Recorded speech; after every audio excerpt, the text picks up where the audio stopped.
Magandang araw mga kapanalig, ito ay January 26 at ating pinagdiriwang ang ika-50 taong ginintoang jubileo ng Santo Niño de Malolos, kung saan ating matutunan ayan ang mahaba at magandang posisyon tampok ang iba't ibang Santo Niño dito sa lalawigan ng Bulacan. 3:34 PM, tirik na tirik ang araw sa kalangitan dito sa Barasoain Church.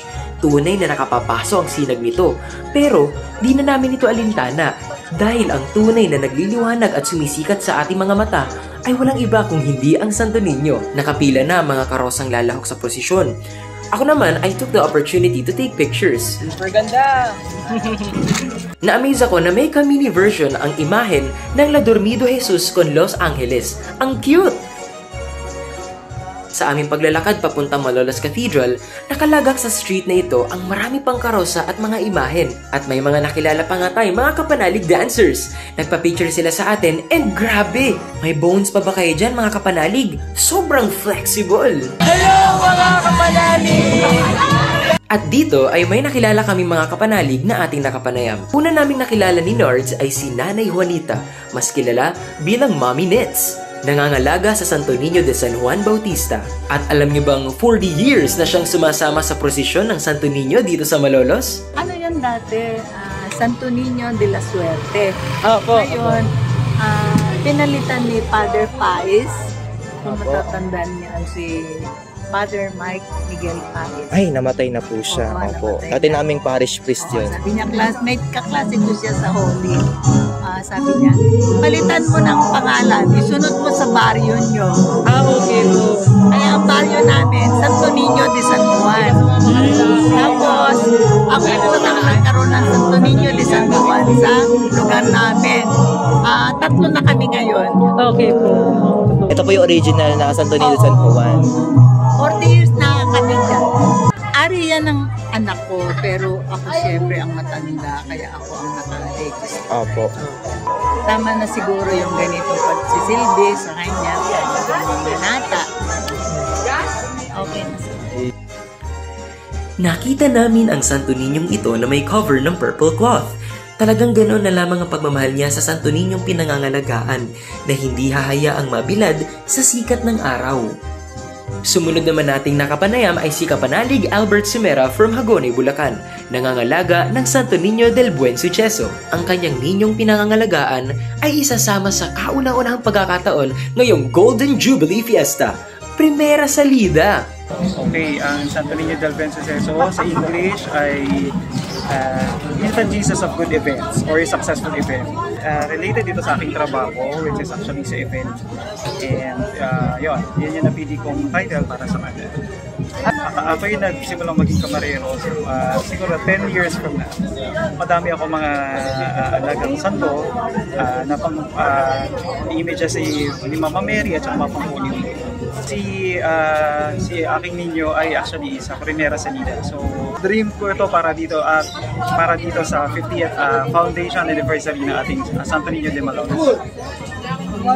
Pero na-amaze po kami dun sa Santo Niño kasi di ba karaniwan sa mga Santo Niño, yung hawak nilang mundo, yung globe, malaki. Pero bakit dito sa Santo Niño ito maliit? Bakit po? Para sa akin ang meaning noon, mas malaki pa rin si Kristo kesa sa earth, kesa sa atin.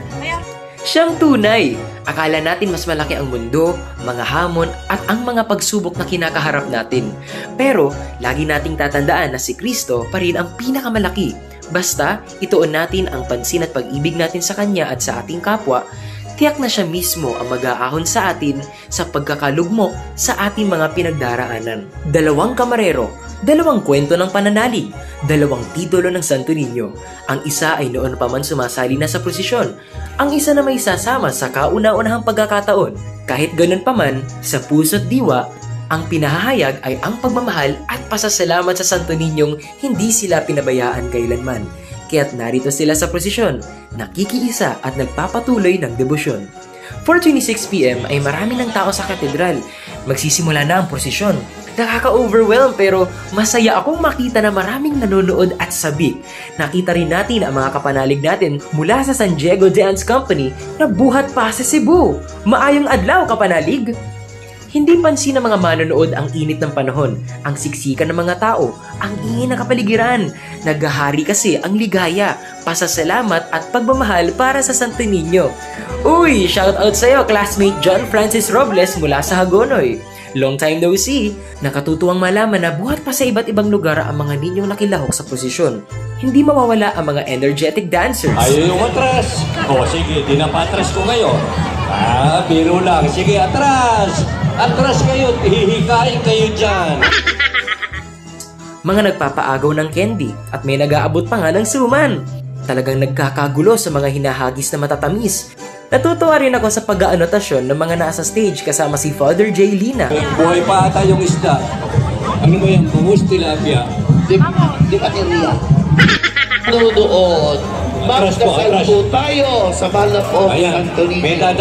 Pinaaalalahanan nilang pwedeng pumulat ng candy, pwedeng umilaw, pwedeng sumayaw, at higit sa lahat, pwede ring magdasal. Hindi rin mawawala ang ating mga fur babies, mga mini karosa at ang mga naglalakihang karosa. It's interesting na sa paglubog ng araw, nababawasan ang mga karo sa patio. Pero hindi ang mga tao. Talagang lalong dumadami at habang tumatagal ang prosesyon, lalong umiingay ang hampas ng mga tambol, lalong umiindak ang mga mananayaw, at lalong nag-aalab ang mga puso. Pasalamatan rin natin ang Santo Niño de Malolos Foundation, mga marshals at ang mga bumubuo na talagang nagsasagawa ng strict protocols para maging smooth ang flow ng ating prosesyon. Talagang sabik at inaabangan ng lahat ang paglakad ng karosa ng Santo Niño de Malolos. Kaya't nung nakita na namin ni Nards ang San Jose at hinihahanda na ang karosa ng Santo Niño de Malolos, ay anong galak? Ang pinakahihintay ng lahat. At sa likuran ng Santo Niño ay ang Nuestra Señora del Cielo.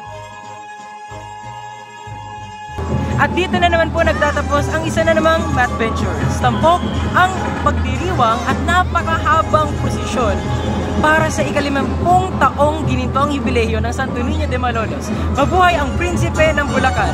Viva Santo Niño de Malolos! Kita-kits mga kapanalig! Santo Niño,